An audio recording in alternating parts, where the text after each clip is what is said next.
When we think about using renewable energy as a large part of our energy grids, one issue can come to mind. That's right, ducks. But not those kind of ducks. Well, exactly. The duck curve is a big issue in renewable energy. This graph shows the difference between electricity demand and solar energy production throughout the day. The graph starts in the middle, when energy needs are somewhat high in the morning, and those needs will drop midday and then shoot up at night. But solar energy, on the other hand, is high during the day and not at night. This graph, if you squint a little bit, kind of looks like a duck. But it represents a big issue with renewable energy. How can we supply energy during these peak demand periods when the sun isn't shining? One way to do that is by storing the extra renewable energy created in the day to use during the peak periods. Today on What's Up Wisconsin, we're talking about how we store energy for a renewable powered future and new technologies in battery storage.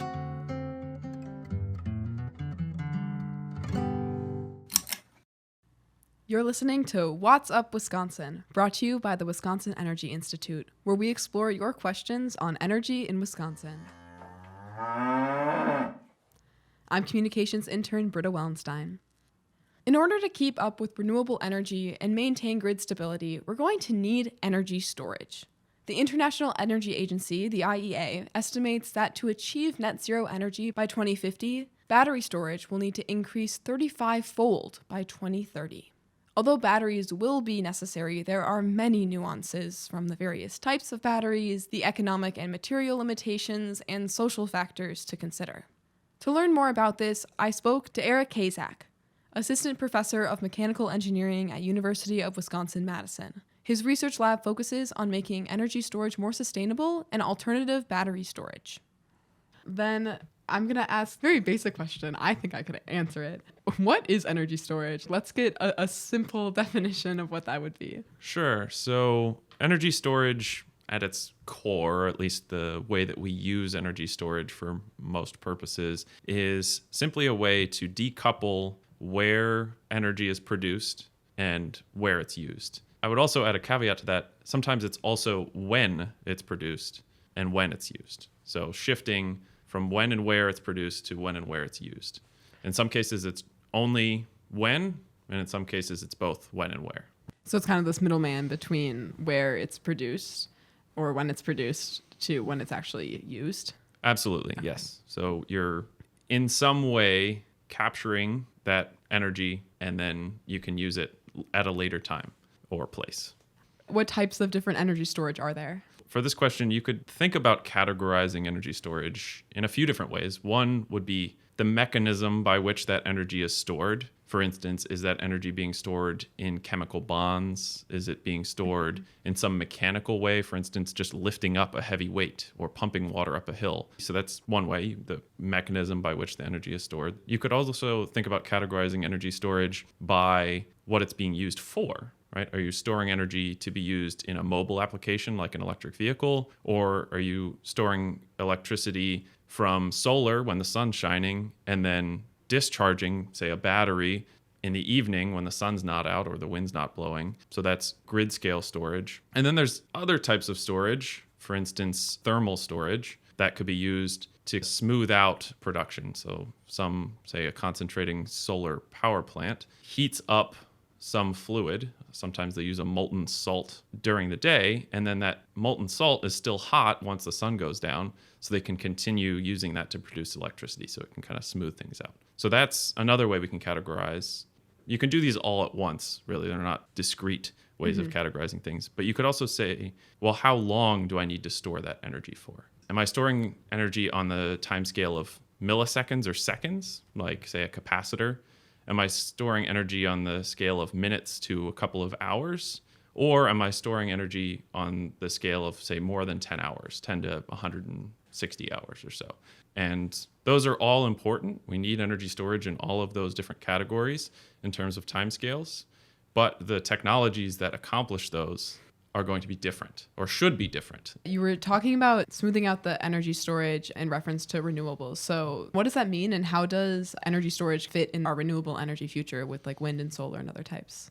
I kind of break up the role of energy storage in a, quote, renewable energy future into two categories. One is electrifying things that weren't previously electrified. So electric vehicles is a good example of that. But the other aspect is enabling us to use more and more of these intermittent renewable energy sources. So wind and solar, they don't produce the same amount of electricity all the time, right? The sun's not always shining, the wind's not always blowing, and it's not always shining and blowing the same at every place in the country or across the world, right? So that's very different from how we've historically generated electricity. In the past, we've had these kind of base production modes, largely based on fossil fuels. Nuclear and hydroelectric dams have also played a big role, but all of those are pretty much constant supplies of electricity. We can ramp them up and down on demand, right? You can put more coal into a coal-powered power plant and ramp up the production to meet the demand from society, basically.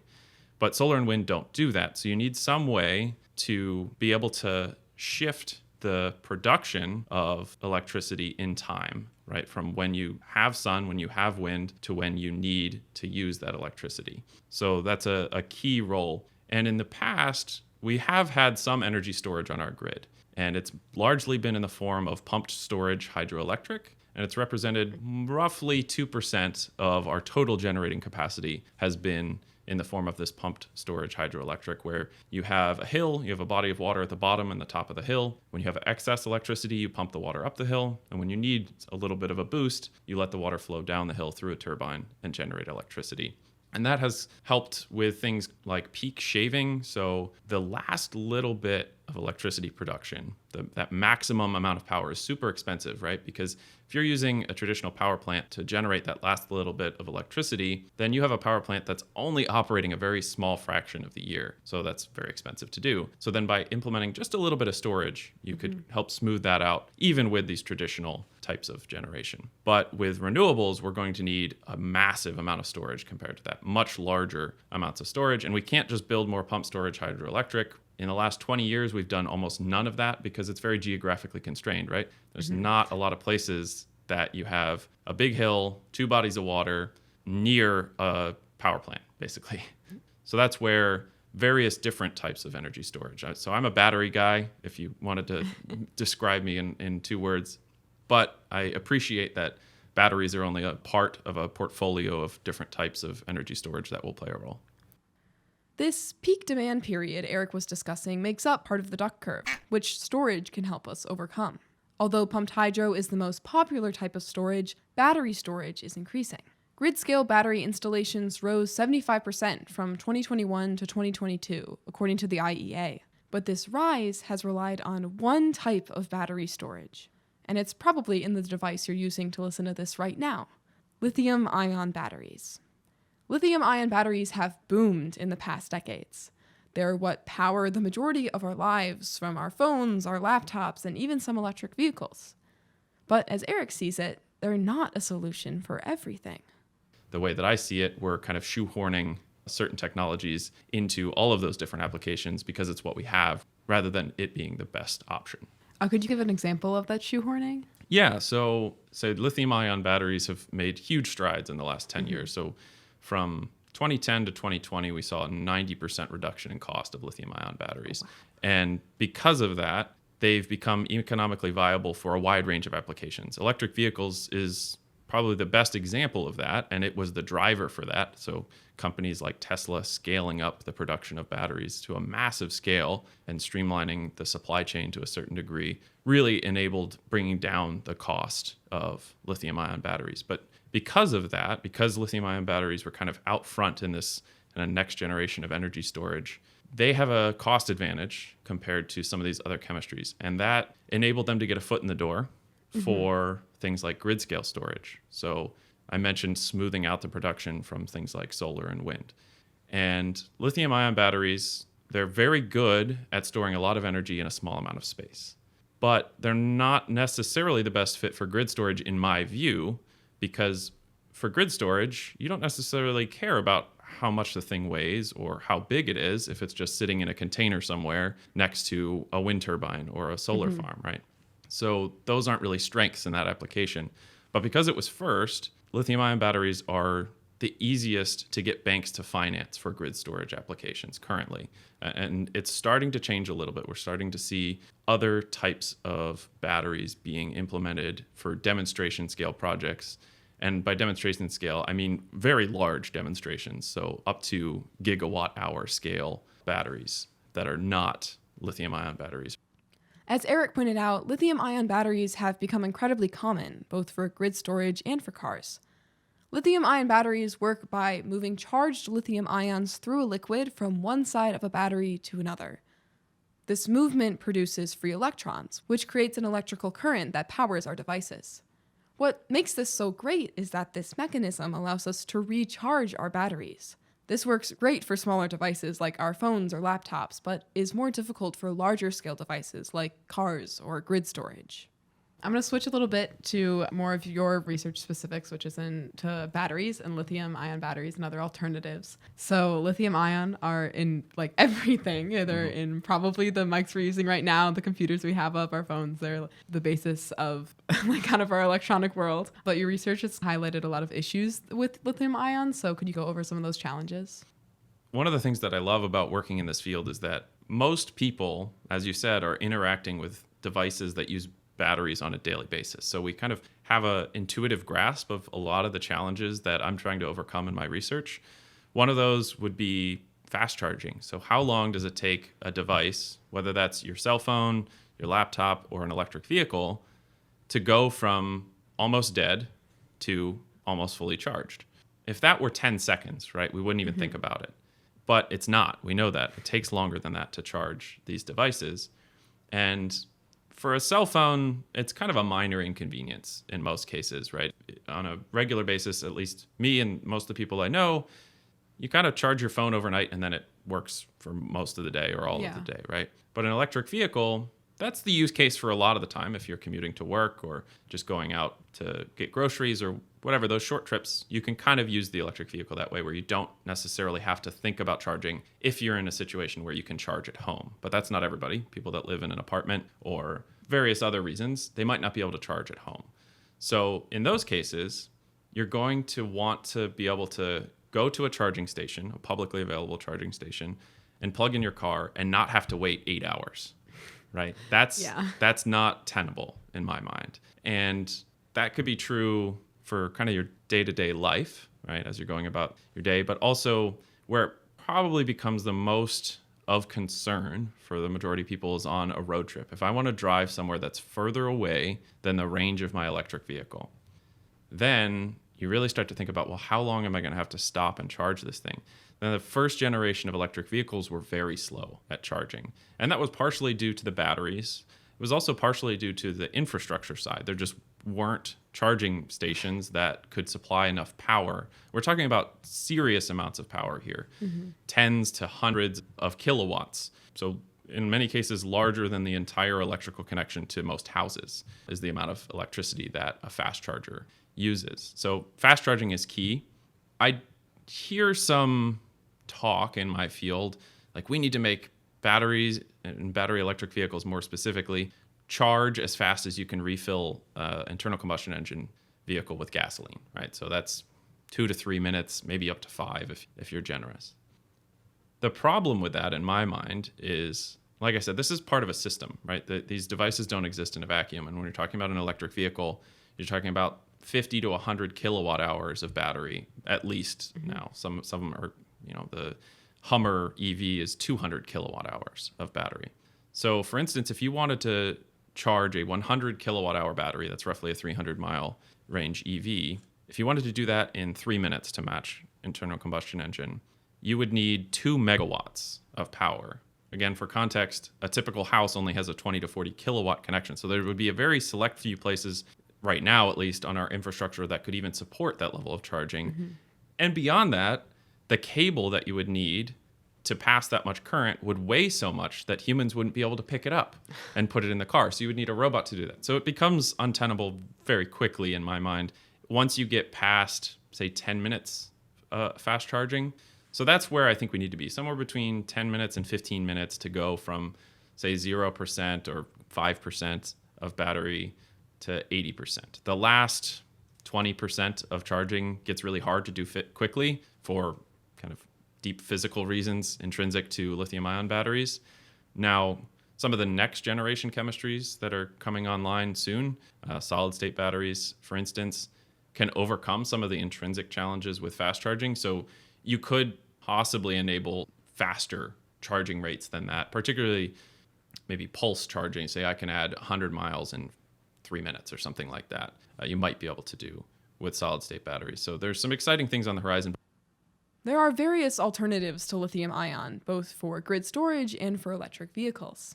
One option is solid-state batteries, as Eric mentioned. Solid-state batteries work in a similar way to lithium-ion. Instead of the lithium ions passing through a liquid, in solid-state batteries they pass through, well, a solid, which is denser and can hold more energy for longer. Flow batteries are also becoming increasingly popular for grid-scale storage. Flow batteries use electrochemistry and the transfer of electrons between cells to store electricity. These tanks or cells can be scaled up or down to store more energy and store it for longer. For transportation, the big up-and-comers in the industry are, so sodium ion would be the low cost, and lithium iron phosphate is kind of an intermediate. Then there's our current state-of-the-art lithium ion. We also have alternatives that are 3 to 5 years out for the high end of performance. And currently they're too expensive for full EVs. So Toyota relatively recently announced that they will be putting a solid state lithium metal battery.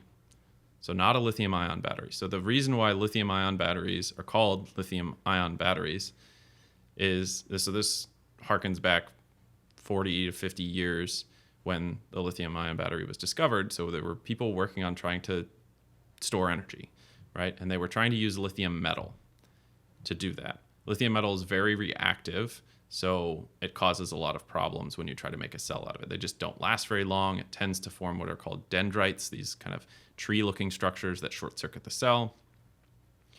And the major eureka moment was when they figured out that they could store lithium in its ionic state rather than going all the way to metal. So you can essentially shove these lithium ions between the layers of different materials, graphite being the one that was closest to lithium metal. So it works really well. That's still what we have largely in our devices today is graphite. And it works well because, the reason why we use it in our pencils is because it's this layered material, and these layers can kind of slough off, and the trace that's left behind from the pencil, that's those layers of graphite that are being broken off. So in the lithium ion battery, you can shove the lithium in between the layers, and then you can pull it back out very reversibly. You can do that thousands of times in some cases without losing much capacity. But now, we're kind of sort of approaching the limits of what lithium ion batteries can do theoretically. We're always developing new materials, so we're not at the limits. I'm not saying that. But the key enabler here is we can replace the flammable liquid electrolyte that's in today's batteries with a solid state electrolyte that's non-flammable. It's a ceramic, actually. It's high temperature stable. And in doing that, you can use the lithium metal electrode, which has on the electrode level about 10 times the capacity per weight as graphite, which at the cell level or the pack level translates to 2 to 3 times as much energy. So now we're bringing into play things like having an electric vehicle that has a 700-mile range or 800-mile range. And it overcomes some of the intrinsic challenges to fast-charging lithium-ion batteries. Because instead of trying to shove these lithium-ion batteries between layers of graphite, which you might imagine they tend to pile up at the surface, and then bad things happen. In a solid-state lithium metal battery, you actually are plating lithium metal intentionally. So nothing different is going to happen. There are bad things that can happen. It's less bad. They don't catch on fire. I won't go into too much detail there, but there are alternatives. So I mentioned Toyota, they're going to put these solid state batteries into hybrid vehicle in the 2025 timescale, and several other automotive companies are planning 2028 timeframe for these solid state batteries going in full electric vehicles. So they're scaling up, building large factories. So there's a lot of industry interest in this space right now. That's really exciting. However, lithium-ion and these other battery chemistries use critical minerals. These materials like copper, cobalt, nickel, and lithium, among others, are relatively rare and have a range of problems associated with their mining, including environmental damage, loss of biodiversity, greenhouse gas emissions, and social impacts. like the mistreatment of workers and child labor. But critical minerals are necessary to keep up with renewable energy goals. Electric cars alone have increased in sales by 40% in 2020. EV and battery storage are expected to account for half of the mineral demand growth in the next 2 decades, according to the IEA. But researchers like Eric are working to find ways to limit the amount of critical minerals needed, and are working to limit these social impacts. There's a number of different materials that go into lithium-ion batteries that are problematic when it comes to environmental impact, social justice impacts, and cost as well. So the 3 big ones right now that are all defined as critical materials by the federal government, lithium is the obvious one. Cobalt is the most problematic one on a per gram scale. And then nickel is increasingly becoming problematic. So about 10 years ago, almost all the batteries, lithium-ion batteries that were being produced were lithium cobalt oxide based. The cathode material was lithium cobalt oxide. And we quickly realized that cobalt, which was coming from the Congo, which is extremely problematic from a geopolitical standpoint, from a social justice standpoint, from an environmental impact standpoint, from a cost standpoint, really bad. So quickly, the industry started pivoting and figuring out ways that we could reduce the amount of cobalt going into these batteries. We did that largely by increasing the amount of nickel in these batteries. We were replacing cobalt with nickel. As a result, we did successfully reduce, and in some cases now we're even fully removing cobalt from the batteries, but nickel is now becoming a huge problem, both from cost and impact standpoints. For the nickel and cobalt side, there are alternatives. So Tesla has started putting lithium iron phosphate into their economy level vehicles, their Model 3s, because it completely removes the nickel and the cobalt from the battery at the cost of slightly reduced performance. But in my mind, it's definitely worth it. It still has lithium in it, but some other problems. There are also alternatives for lithium. They're completely different chemistries, but sodium-ion batteries are now becoming more common in the space. We have no vehicles in the US yet that I'm aware of, at least, that are using sodium-ion batteries, but in Asia, there are now vehicles coming online with sodium-ion batteries. The performance won't be as good. You won't have as long of range, but that will help overcome some of these challenges. Another option for long-term grid storage is iron-air batteries, which is being researched at Form Energy in Minnesota. We all know iron from probably its most annoying property, rust, but we can make energy from that chemical reaction. So it's essentially reversible rusting. They made an electrochemical cell where they can, instead of just, having a piece of iron rust out in the open air, they split apart the 2 half reactions that are involved in rusting, so then they can get voltage out of it. And then they can drive it the other direction too. If they apply a voltage, you can strip the oxygen off of the iron, produce oxygen and iron. So that's really exciting because iron is very earth abundant, right? And oxygen obviously is everywhere. So in theory, you could scale this up to a really, really massive scale. Now, the technology is not nearly as mature as lithium-ion batteries. This is one of their early demonstration scales. But hopefully this will prove that this can be done at this scale. It can be done cost effectively, safely. That's another benefit of the chemistry. It's intrinsically safe, not flammable. It would extinguish a fire that was in the building. There's a lot of exciting stuff going on there. Despite the complications in the battery storage industry, Eric is optimistic for the future. He's alongside a new cohort of researchers at the College of Engineering at UW-Madison looking into energy storage. They work as a part of the college's Clean Energy Community Initiative.